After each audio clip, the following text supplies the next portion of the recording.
C'est ça le Conseil arctique, auquel s'ajoutent 6 membres observateurs, non, 6 membres, il me manque un mot technique, peu importe, 6 membres permanents de plus.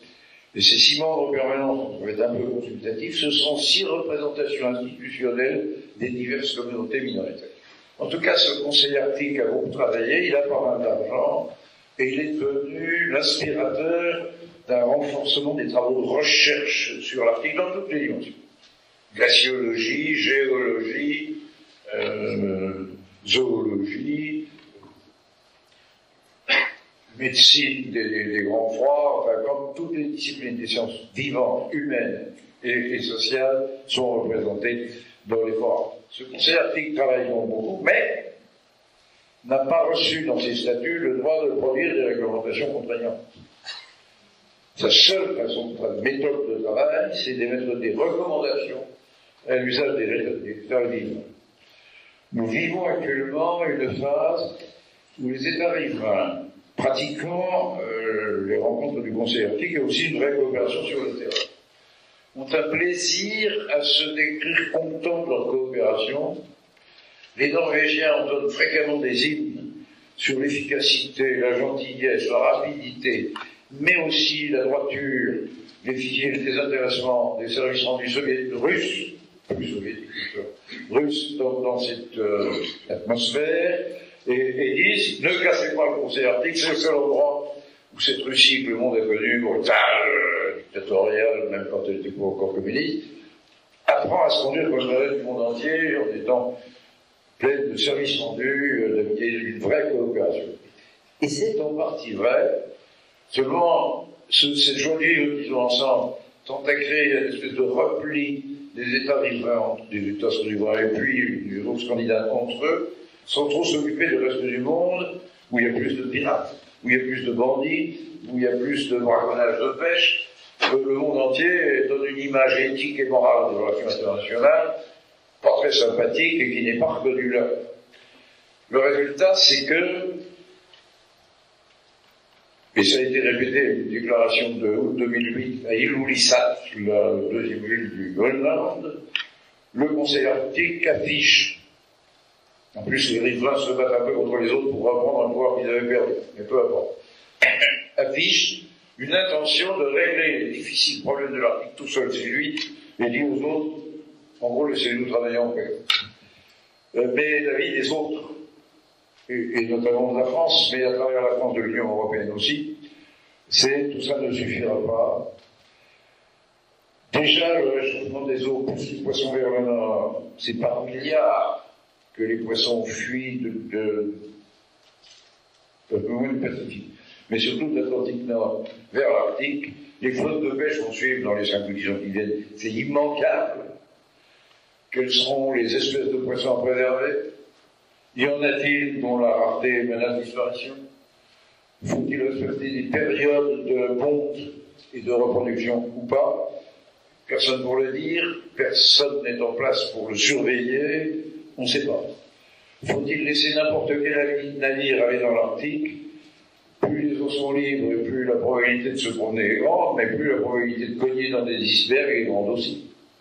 Car ils n'auront pas disparu pour autant. Et quand un bateau colle dans la glace, le plus dur des deux, c'est la glace. C'est le bateau qui est amoché. La glace, on ne voit rien. Donc, ne faut-il pas exiger que pour aller se balader dans l'Arctique, tout navire est vu renforcer, doubler même sa coque. Et puis, c'est pas encore la grande occupation, un bateau accidenté sera tout seul longtemps.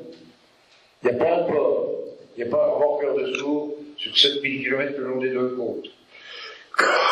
Naturellement, pas un phare, pas une balise et de très mauvaises cartes. Mais, pour que le commerce européen arrive en Chine, au Japon ou en Californie, en Amérique de l'Ouest, passer par le pôle économise 4 à 5 000 kilomètres plutôt que de passer par Suez ou Panama.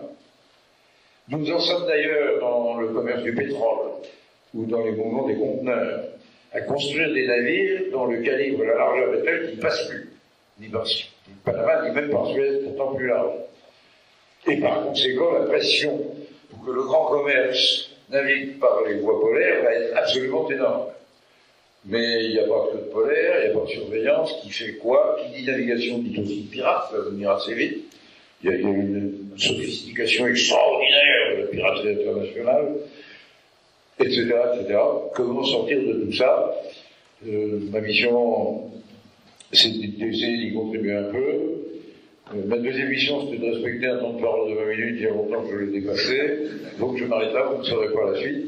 La suite, c'est la perplexité, c'est la diplomatie chafouine, c'est une phrase, je dirais simplement, que je cherche d'abord à associer les non-nordiques, les non-arctiques là-dedans, l'Italie par exemple et quelques autres, à une diplomatie de l'amitié, de la confiance, du respect, du travail propre, qui est bon, mais qui est bon intellectuellement, du Conseil arctique, pour obtenir leur confiance et pour arriver à faire petit à petit dériver les résultats de recherche du Conseil arctique. Sûr, il nous faudrait quand même des bateaux mieux renforcés.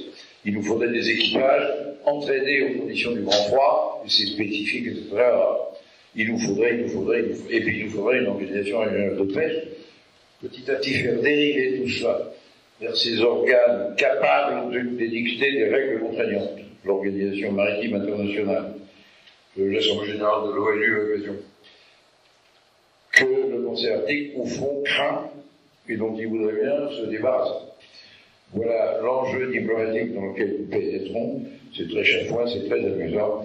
J'ai pris un vif plaisir à rencontrer mon collègue canadien Lawrence Cannon, et le ministre d'un pays qui voit là une magnification de sa souveraineté, puisque 40% de son territoire est arctique, que tout le monde s'en fichait, que ça n'avait pas de sens, ça n'existait nulle part. Voilà que l'Arctique devient un enjeu central de la planète.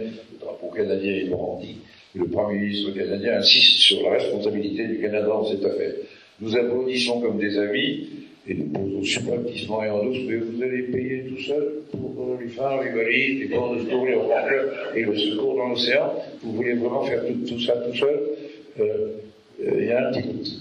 Alors sachez, amis du Canada, que le petit doute va concerner subrepticement ce que vous appelez avec glorieux votre souveraineté.